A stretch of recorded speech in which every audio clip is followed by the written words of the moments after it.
जादू हिंदी कहानियाँ। ढबलापुर नाम का एक गांव था। उसी गांव में मोहन और उसकी पत्नी सुमिता खेती किया करते थे और उनकी बेटी तान्या मैगी बेचा करती थी। घर की आर्थिक स्थिति खराब होने की वजह से तान्या को अपनी पढ़ाई आधे में ही छोड़नी पड़ी। तान्या पढ़ने में भी बहुत होशियार थी और कभी कभार खेती करके अपने माता पिता की मदद भी किया करती थी। एक दिन तीनों आपस में बात कर रहे थे कि तभी वहां की ठकुराइन अपने नौकर के साथ आ गई और उनसे कहने लगी, मैं तुम तीनों गवार से ज्यादा बात नहीं करूंगी, बस मेरे पैसे दे दो, फिर मैं यहाँ से चली जाऊंगी। अब वो क्या है ठकुराइन, पैसों का इंतजाम नहीं हुआ है। हम पूरी कोशिश करेंगे पैसों का इंतजाम करने की। मुझे पहले से पता था कि मैं आज भी खाली हाथ जाऊंगी, लेकिन ऐसा हरगिज नहीं होगा। रामू, इनके घर का सारा सामान ले लो, एक एक चीज ले लेना। जैसा आप कहे ठकुराइन, इनकी सट्टी बिट्टी अभी गुल करता हूँ। रामू उनके घर घुसकर लूटपाट करने लगता है और रखे हुए सारे सामान को बाहर फेंक देता है। ठकुराइन, आप कहे तो इसकी मैगी स्टॉल भी ले लो।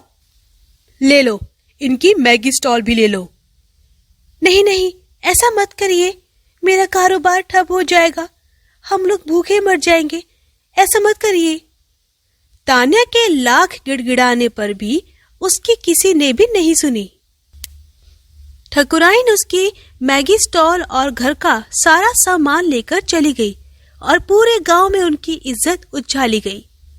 हे भगवान, मैंने तुम्हारा क्या बिगाड़ा है? क्यों हम जैसे गरीबों को नुकसान देते हो?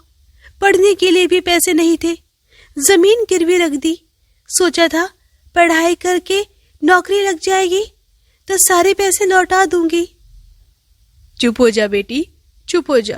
कभी कभी तो ऐसा लगता है कि भगवान है ही नहीं, ये मेरे साथ क्या हो रहा है? तान्या गुस्से से पत्थर उठाती है और आसमान की तरफ उछाल देती है और वो पत्थर उसके गांव के पास वाले जंगल में जा गिरता है और एक पेड़ पर टंगे हुए मटके से टकरा जाता है, जिससे मटका फूट जाता है और उसमें से एक आत्मा निकलती है। कई सालों बाद मैं आजाद हो गई, लगभग 200 सालों बाद। लेकिन इस जंगल में कोई आता नहीं, तो ये मटका किसने फोड़ा? मैं जल्दी से यहाँ से भाग जाती हूँ, वरना वो तपस्वी मुझे फिर से कैद कर लेगा। दूसरी तरफ तान्या उसी जंगल में लकड़ियां काटने जा रही थी।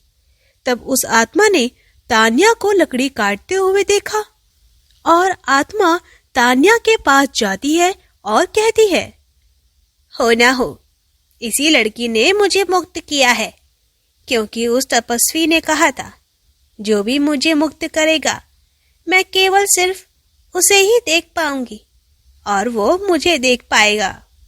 बेटी, उस आत्मा की आवाज सुनकर तान्या बहुत डर जाती है। कौन है तुम? और हवा में उड़ कैसे रही हो? और मुझसे क्या चाहती हो? घबराओ नहीं, तुमने मुझे आजाद किया है, मैं तुम्हें हानि नहीं पहुंचाऊंगी। नहीं तो मैंने तुम्हें कब आजाद किया? तुम कुछ भी कह रही हो। इस जंगल में मैं पिछले 200 सालों से कैद हूँ। मैं जिस मटके में कैद थी, उस मटके पर तुमने पत्थर मारा था, जिस वजह से मैं आजाद हो गई हूँ। हाँ, तो मैं गुस्से में थी। चलो जाओ, मुझे मेरा काम करने दो। तुम गुस्से में क्यों थी? तुम मुझे सारी बात बता सकती हो, मैं तुम्हारी 2 विनती पूरी कर सकती हूँ। क्या सच में? तो सुनो। तान्या ने उस आत्मा को अपनी सारी कहानी बताई। सारी सच्चाई सुन के उस आत्मा ने कहा, हाँ, जब मैं इंसान हुआ करती थी तब इतने बुरे दिन भी नहीं थे मेरे, जितने कि अब हैं। अच्छा हुआ उस तपस्वी ने मुझे कैद कर दिया, वरना ये सब दिन देखने पड़ते मुझे। तुम इसका कोई उपाय बताओ, तुम तो अपना अलग ही रोना कर रही हो। तो सुनो, तुम अब से जो भी खेती करोगी वो तुम्हारे कारोबार की खेती होगी। यानी मैगी की खेती? क्या बकवास कर रही हो तुम? तुम्हें यह बकवास लगता है तो एक काम करो, इस जमीन पर पत्थर गाड़कर उसमें पानी डालकर देखो। तान्या ने ठीक वैसा ही करा और उसमें से एक पेड़ निकला। उस पर मैगी लगी हुई थी। ये देखकर वो दंग रह गई। ये तो सच में मैगी की खेती हो गई। मैंने कहा था ना तुम्हें, दूसरा वरदान ये है कि जिसने भी तुम्हें हानि पहुंचाई है वो खुद गिड़गिड़ा कर तुमसे माफी मांगेंगे, वो भी पूरी सभा के सामने। लेकिन तुम्हें उससे मैगी खिलानी होगी, उसके बाद ही ये मुमकिन है। मेरे 2 वरदान तुम्हारे लिए खत्म हो गए। अब मैं चलती हूँ। शुक्रिया मुझे आजाद करने के लिए। इतना कहकर वो आत्मा वहां से उड़ गई और तान्या को 2 वरदान देकर चली गई।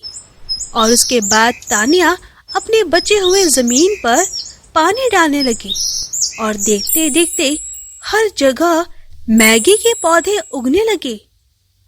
बेटी, तुमने ये सब कैसे कर लिया? इतनी सारी मैगी की फसलें कैसे हो गई? मैगी उपजाऊ कैसे हो सकती है भला? हमारे अच्छे दिन आने शुरू हो गए पिताजी। अब देखते जाइए मैं उस ठकुराइन की अक्ल कैसे ठिकाने लगाती हूँ। अगले दिन ठकुराइन वहाँ फिर से पैसों की बात करने आती है और मैगी की खुशबू सुनकर वो कहती है, इतनी अच्छी सुगंध, इसके हाथ की मैगी सब खाते हैं, आज मैं भी खाऊंगी। पैसों की बात बाद में करूंगी। जैसे ही ठकुराइन तान्या के हाथ की बनी हुई मैगी खाती है, उस आत्मा का दिया हुआ वरदान सच हो जाता है और उसका सर चकराने लगता है। और फिर वो कहती है, मुझे माफ कर देना तान्या, पैसों के लालच में मैं अंधी हो गई थी। अब मैं पूरे गांव के सामने माफी मांगूंगी। बदले में तुम पूरे गांव को मैगी की दावत दे देना। जी, ये मुझे मंजूर है, मैं ऐसा ही करूंगी। और वैसा ही हुआ। ठकुराइन सबके सामने तीनों से माफी मांगती है और उनकी जमीनें उन्हें वापस लौटा देती है और गांव वालों ने मैगी की खेती शुरू कर दी। वो गांव अब मैगी की खेती के नाम से जानने लगा और अब सभी लोग खुशी खुशी रहने लगे। तो दोस्तों, अगर आपको हमारी कहानी पसंद आई हो तो इसे लाइक करना और शेयर करना और हमारे चैनल को सब्सक्राइब करना मत भूलना।